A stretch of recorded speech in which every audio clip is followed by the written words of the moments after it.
الله الرحمن الرحيم، والصلاة والسلام على أشرف المرسلين وعلى آله وصحبه أجمعين. السلام عليكم ورحمة الله وبركاته. الأساتذة الفضلاء، الإخوة الأعزاء، حياكم الله ووفقنا وإياكم لكل ما فيه خير. اسمحوا لي أن أشكر فضيلة الدكتورة أفراح على ما قدمت وتقدم من جهد لدعم النحال العربي بكل متعلقات تربية النحل، جزاها الله كل خير عن ذلك. مرة أخرى نلتقي اليوم لطرح موضوع يتعلق بحسن إدارة المنحل بالشكل الذي يجب أن تكون عليه تربية النحل وتوجيه الخلايا إلى الوجهة الصحيحة، بعيدا كل البعد عما يعيق نماءها وتطورها بالشكل الذي يعود بالنفع على النحال وعلى أسرته الصغيرة والكبيرة والمحيط الذي يعيش فيه، وهو منهج عملنا عليه برفقة أساتذة أجلاء جزاهم الله حسن الجزاء عن ذلك.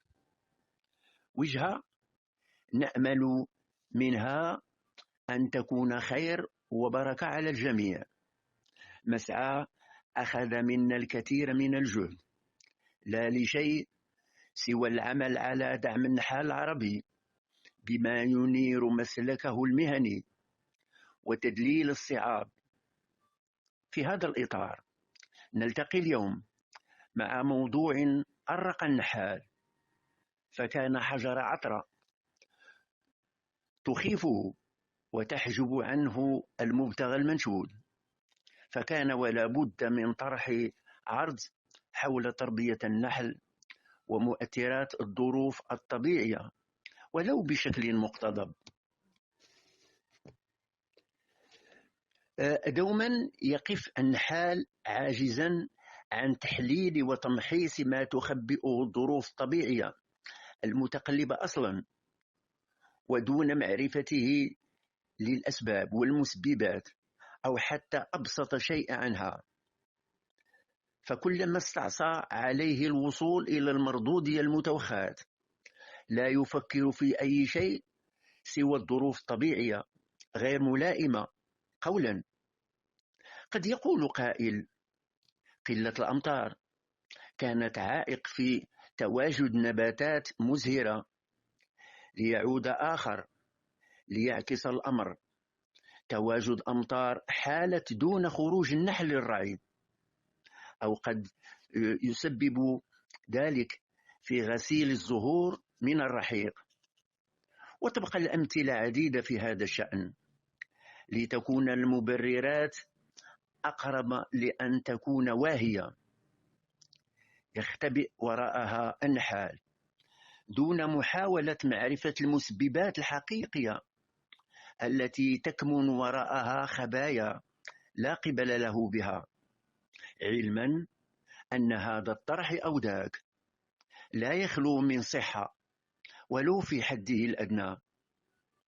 ليطرح تساؤل عن حقائق تخدم قطاع تربية النحل أو تعيقه، وهو ما نأمل طرحه في هذا العرض المتواضع: تربية النحل ومؤثرات الظروف الطبيعية. أولا، محور المناخ. في اعتقادي المتواضع، المناخ هو مجموعة عوامل فيزيائية وكيميائية وبيولوجية تميز بشكل رئيسي الغلاف الجوي لمكان محدد، له تأثيرات معقدة على تواجد كائنات تخضع له. هذا المناخ يتميز بتغييرات يومية في الفصل أو سنويا، قد يتأقلم مع معدل النمو وتطوير النباتات. أشير إلى بعض المصطلحات المتداولة. أولا، التطرف هو التذبذب في عناصر المناخ، يحدث ما بين سنة وأخرى، ويقصد بالتطرف الارتفاع أو الانخفاض في فترة قصيرة. ثانيا، التغيرات المناخية هو انقلاب في المناخ إلى مناخ جاف أو بارد، ويكون ذلك في مدة زمنية طويلة.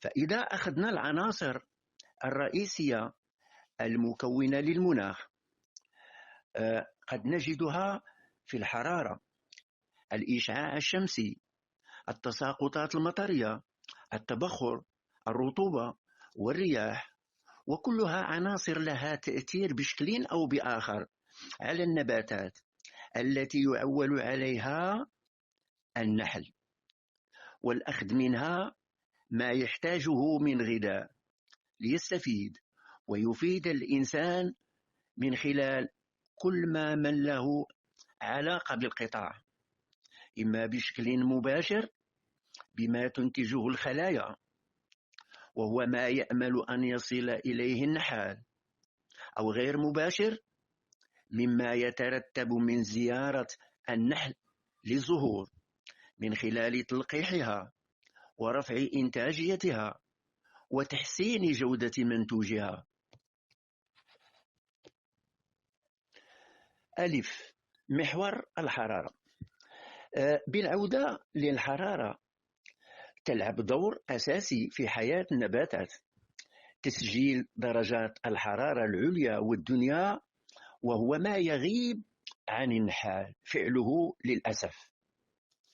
يسمح هذا بخلق معدلات عن كل حقبة تعطي ميول عام عن الحرارة والبرودة والفرق بينهما، لتضع وضوح لتوجه قائم.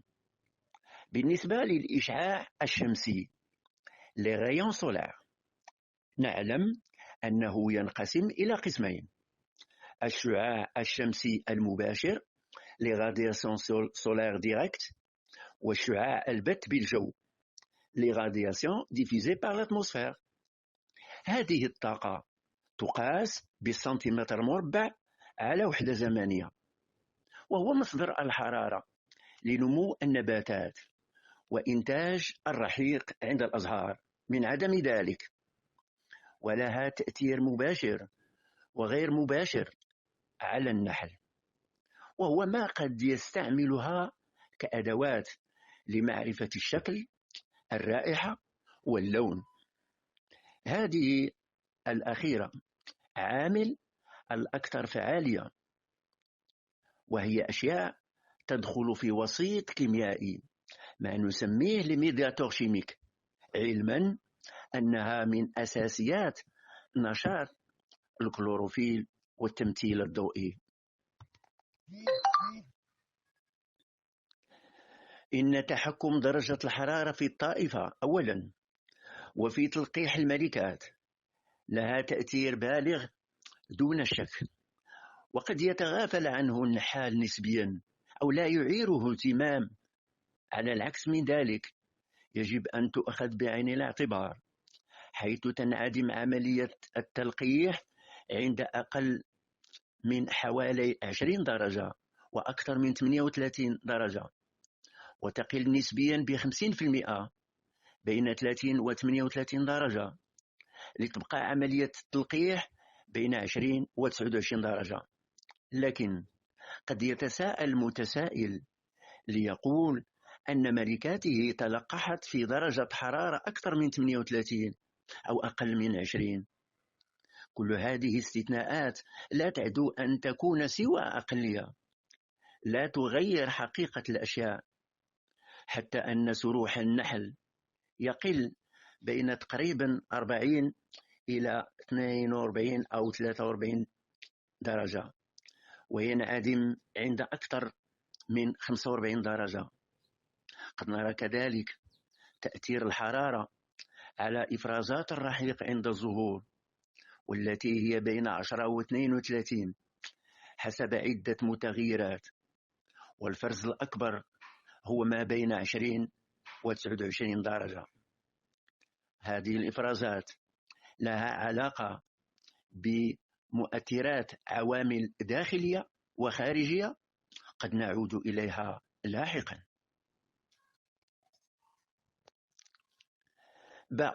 محور الماء.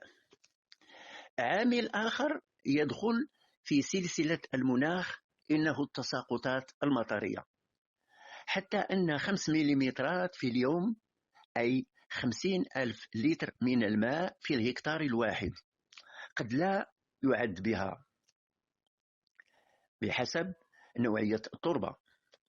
تدخل في هذه التساقطات بالطبع الشتاء، البرد، الرطوبة، الندى كمكون أساسي للطقس. يجب الإشارة في هذا الباب إلى أن الدور الإيجابي للتساقطات المطرية الكافي والمتوازن والمنتشر مع مرور الوقت لها أهمية بالغة في تلطيف الجو، لها تأثير إيجابي على نمو النباتات، كما قد يكون لها وقع سلبي على بعضها في وقت ما، مثل ما هو حصل عند عدم خروج النحل للرعي بسببها. لكن مع ذلك عند ظهور أول فترة مشمسة، وهي طبيعة النحل، قد يستغلها للرعي وأخذ ما جادت به الأزهار من رحيق وحبوب اللقاح بوتيرة أكبر، وهي إنتاجية تكون عموما أفضل مما كانت عليه قبل الشتاء. وهنا تدخل حسابات النحال في توجهاته للمردودية، أخذا بعين الاعتبار ظروف ملائمة لنمو الخلايا وتفعيل مقومات الإنتاجية. مصادر المياه ترتكز على مصدرين أساسيين: المياه السطحية والتي تأتي عن طريق الأودية وروافدها.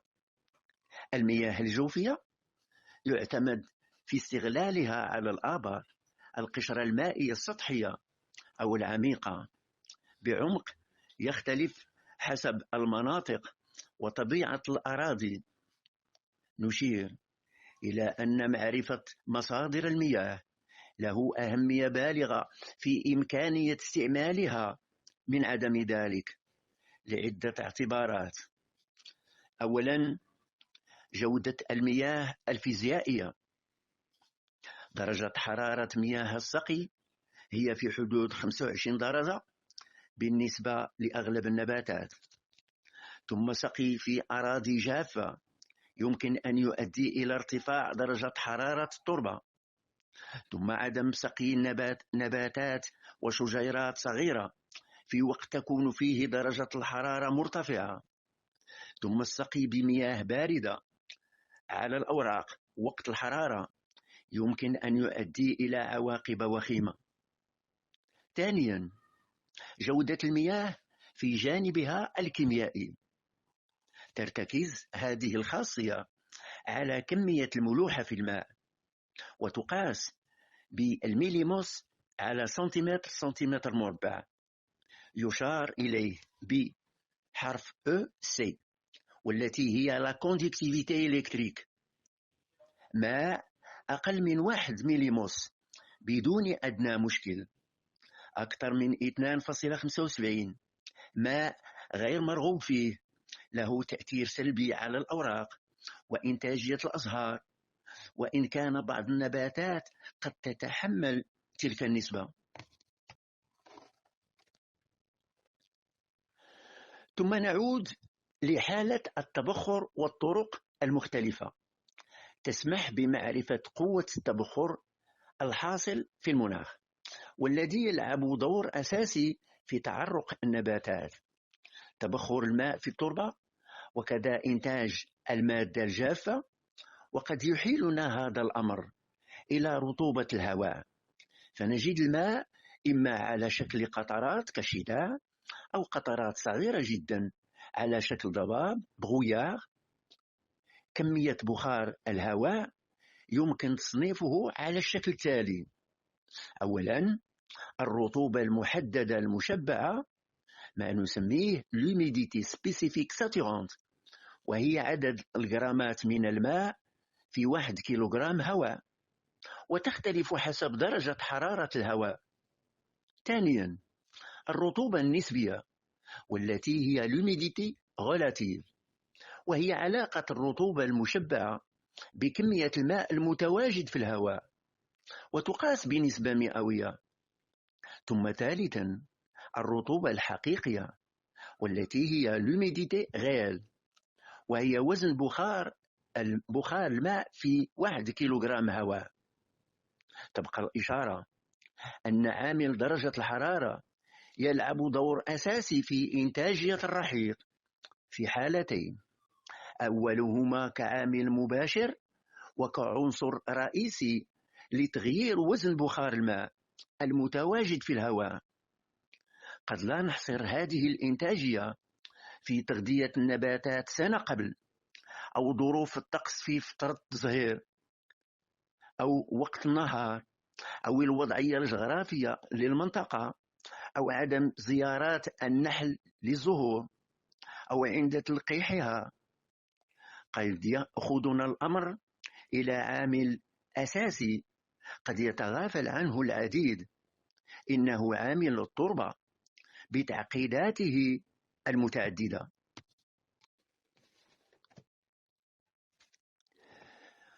قبل الدخول في حيثيات التربة، وانطلاقا مما ذكر، الرطوبة النسبية داخل الخلية بين 40 و 50%. عند ارتفاع الرطوبة النسبية تنخفض نسبة السكر ويقل جمع حبوب اللقاح وإقبال النحل عليه، فضلا عن تأثيرها داخل الخلية عند أقل من 40%. حتى أن العسل قد يميل نسبيا إلى التبلور، والزهور عند هذه النسبة قد تقل من إنتاجها للرحيق. إن انخفاض الرطوبة النسبية قد يؤدي لعدم، أو بالأصح تأخير، فقس البيض وعرقلة عمل الخلية. بالمقابل، عند ارتفاعها قد يؤدي إلى أمراض الحضانة. أفضل نسبة الرطوبة عند النباتات بين 60 و 80% لإنتاج الرحيق. أكثر من ذلك يزيد نسبة الماء فيه. عموما قد لا نلاحظ عند الشتاء يرتفع النحل إلى الأعلى بحثا عن الدفء. في الصيف يخرج للخارج بحثا عن التهوية لتركيز غاز ثاني أكسيد الكربون وبخار الماء الناتج عن تنفس وتعرق عنقود النحل داخل الخلية. التربة. قد يقول قائل على أن التربة لا علاقة لها بتربية النحل، علما أن هذا الأمر عار عن الصحة، حيث تعتبر التربة الدعامة الرئيسية لأغلب النباتات والأشجار، حتى هي مصدر غذاء وحياة النحل، فهي التي تمده بحاجياته من الماء والمواد الضرورية للحياة.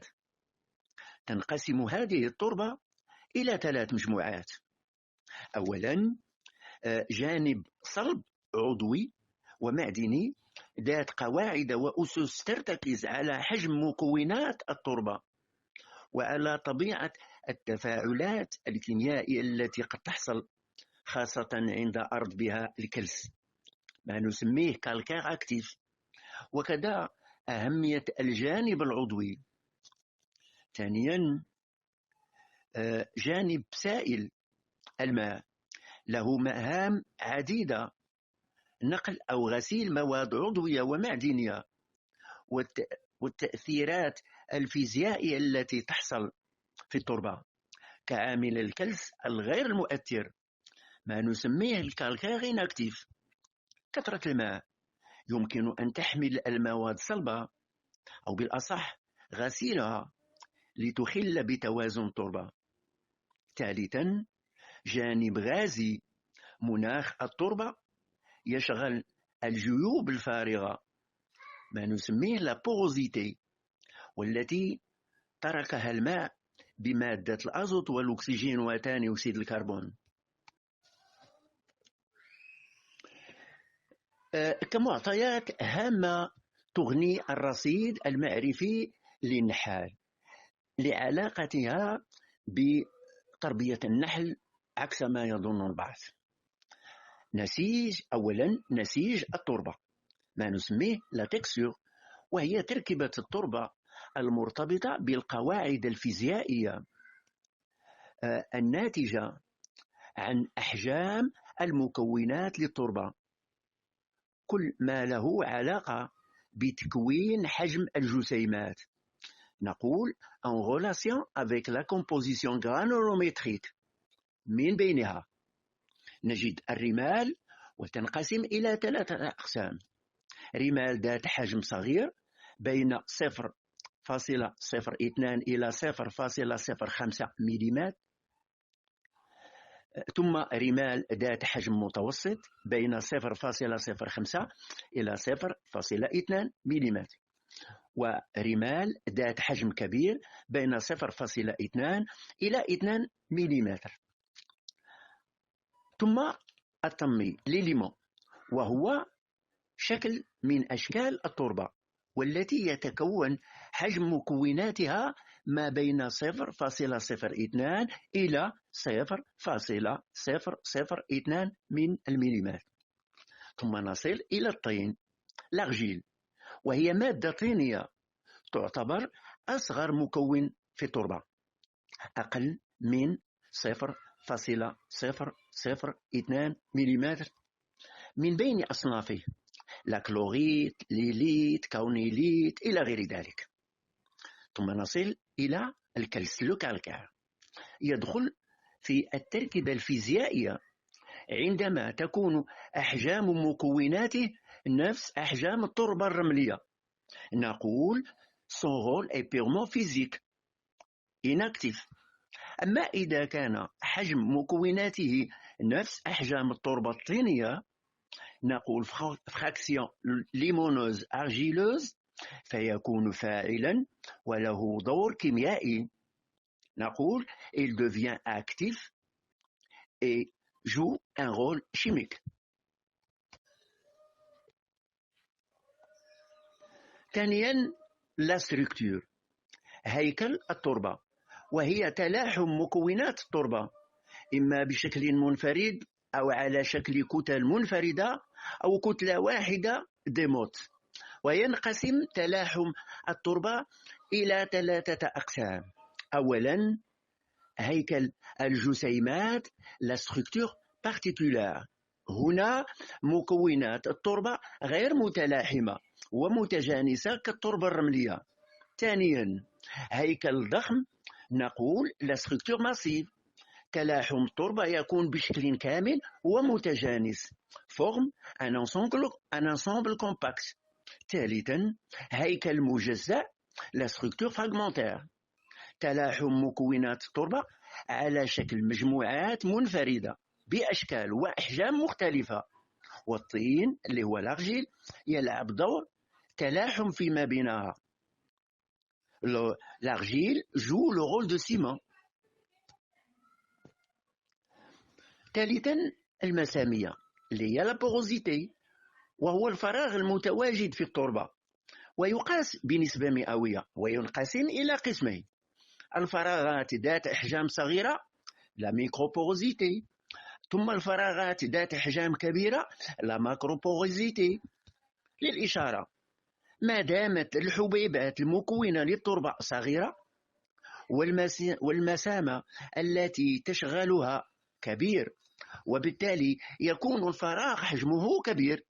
كمثال التربة الطينية يمكن أن يصل الفراغ إلى ما بين 30 إلى 40%.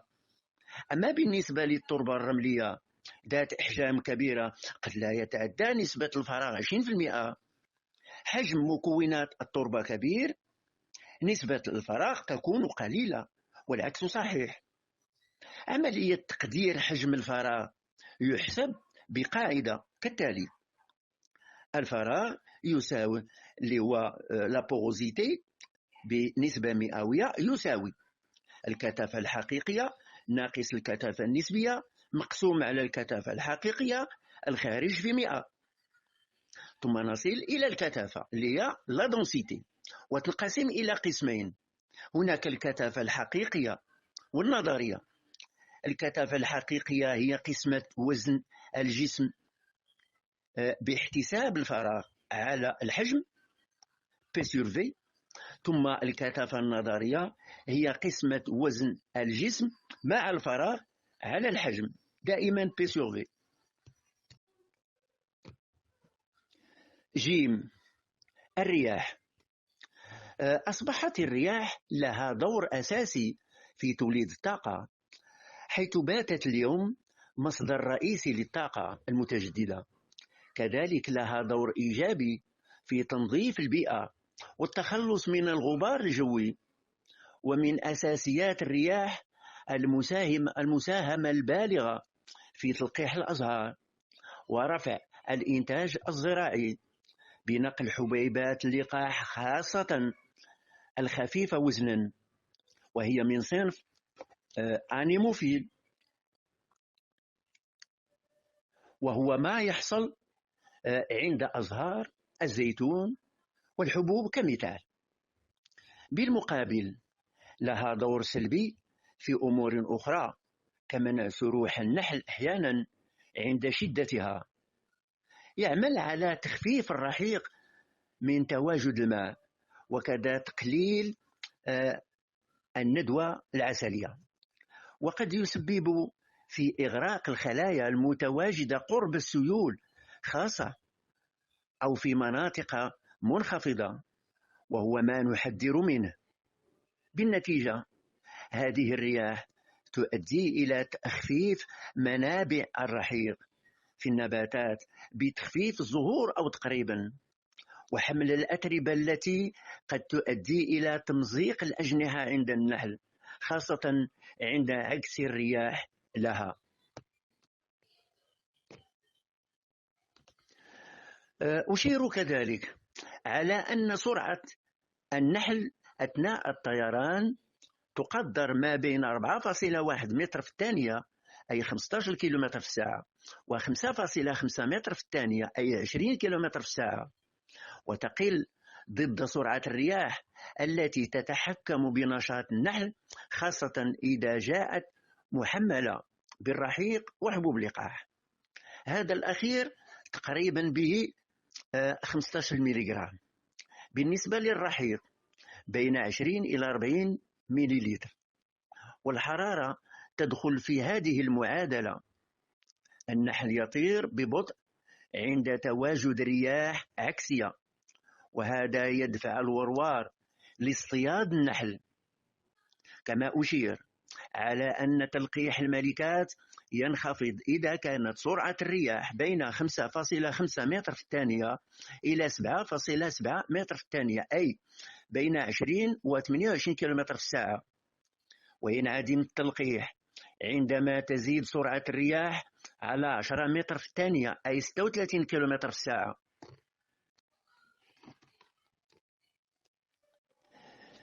إن معرفة البيئة التي تحيط بالمنحل، الآفات التي قد يتعرض لها وقد أشرنا لإغلبها، والأمراض التي قد تصيب النحل سواء على مستوى الحضانة أو النحل البالغ، معرفة أصناف ونوعية النباتات الرحيقية والطلعية أو هما معا، أيضا انتخاب وانتقاء ملكات وذكور مميزة نحل بسلوكيات جيدة تناسب وتتماشى مع البيئة المحيطة بالمنحل بالمنطقة، أو العمل على فرض تخصصات مستقبلية لعمل النحل في محاور نوعية إنتاجية الخلايا، أو التوجيه للاستكتار المعقلن عبر عملية التفريخ الاصطناعي أو الدمج إن اقتضى الحال، معرفة وتتبع أوقات التغيرات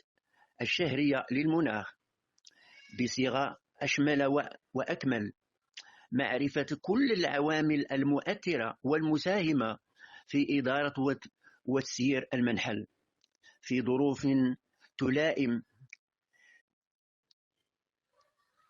بمرور وتلائم تطور الخلايا. قصد توفير إنتاجية متنوعة ترقى إلى ما يطمح إليه النحال، وهو ما نأمل أن يكون عليه، وهو المنهج الذي نسير عليه من خلال ما يقدم وما ينشر من معطيات معرفية هامة تخدم قطاع تربية النحل.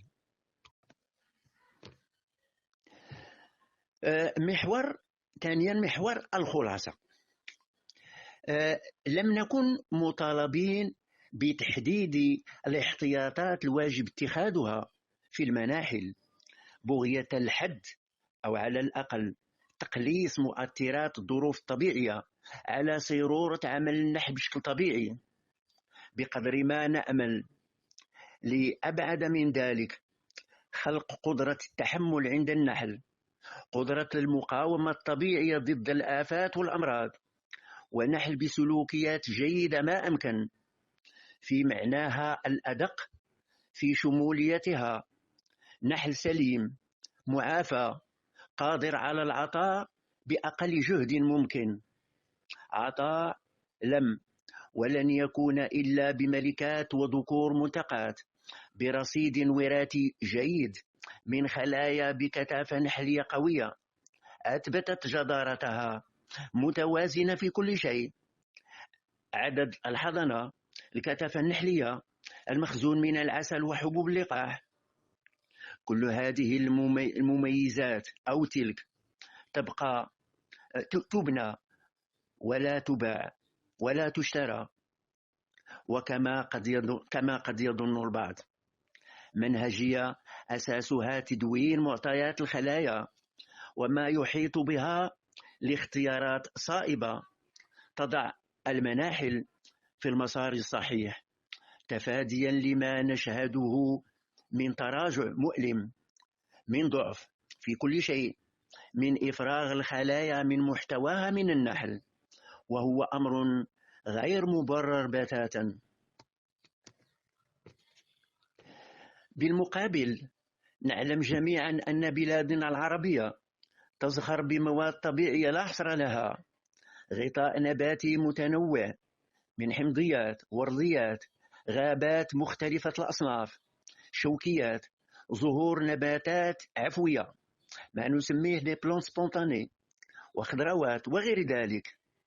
يحز في النفس أن نرى ونسمع كل ذلك لنرى في المحصلة خلايا نحل تتعثر في نموها، في تصورها، في مستقبل بقائها، في ضعف إنتاجها، لتنبع العديد من المبررات، قد يكون بعضها صائب لكن أغلبها مبررات واهية. إن لم تكن حرارة مرتفعة فهي منخفضة، إن لم يكن هناك صقيع فرطوبة زائدة، المهم هناك العصا في العجلة كما يقولون. ألا يكون من الأجدر للنحال أن يقف بقدراته التقنية والعلمية في وجه هذه المتغيرات والمؤثرات الطبيعية بطرق تتداول هنا وهناك من أجل رفع سوية النحال العربي؟ ألم يعد الآن نحال متكامل بما تحمل الكلمة من معنى، جامع شامل لكل حيثيات المتعلقة بحسن التدبير وإدارة المنحل في الوجهة التي تقلص من السلبيات مقابل الرفع من الإيجابيات، أم فات الأوان عن ذلك؟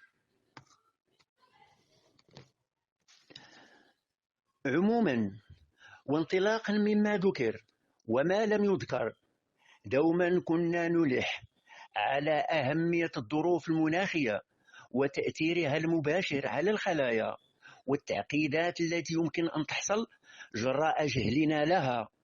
أتساءل كم من نحال دونت تساقطات المطرية حسب فترات السنة ودرجات الحرارة الدنيا والقصوى، لما لا ضبط سرعة الرياح والتحقق منها في فترات تلقيح الملكات وكل متعلقات بالفضاء الطبيعي والجغرافي، مع فترات تصغير النباتات وتحديد إنتاجيتها من حبوب اللقاح والرحيق.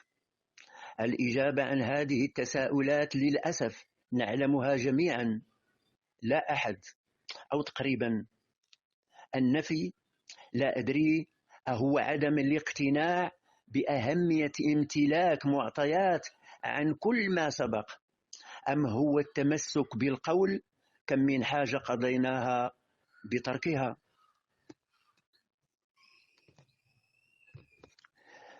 لكن إذا علمنا أن النحال أصلا لا يدون معطيات خلاياه، وهو تقصير كبير في حق هذه الحشرة النافعة التي أوحى إليها الخالق عز وجل لعدة اختيارات واستنتاجات صائبة، فكيف به أن يدون كل متعلقات الفضاء الطبيعي والجغرافي والظروف المناخية ولو لأهميتها، أو على الأقل لديه محدودية في تدوين معطيات الخلايا وبالطرق المبسطة طيلة سنة، سنتين إلى 3، وهو لا يعيرها اهتمام الذي يناسب لضمان حسن عدة اختيارات صائبة تكون قاعدة أساسية لتطوير الخلايا، تنوع ورفع إنتاجيتها لا محالة. أتمنى أن يعي النحال بكل ما ينتظره حتما اليوم قبل الغد من تغييرات في منهجيته وبعد نظره وتصوره للأمور وإدارته للمنحل مستقبلا. والكلام في هذا المجال كالدواء، إن أقللت منه نفع وإن أكثرت منه صدع. ولذلك قالوا من الحكمة أن تعرف ما تقول، وليس من الحكمة أن تقول كل ما تعرف. وفقنا الله وإياكم لكل ما فيه خير، والسلام عليكم ورحمة الله تعالى وبركاته.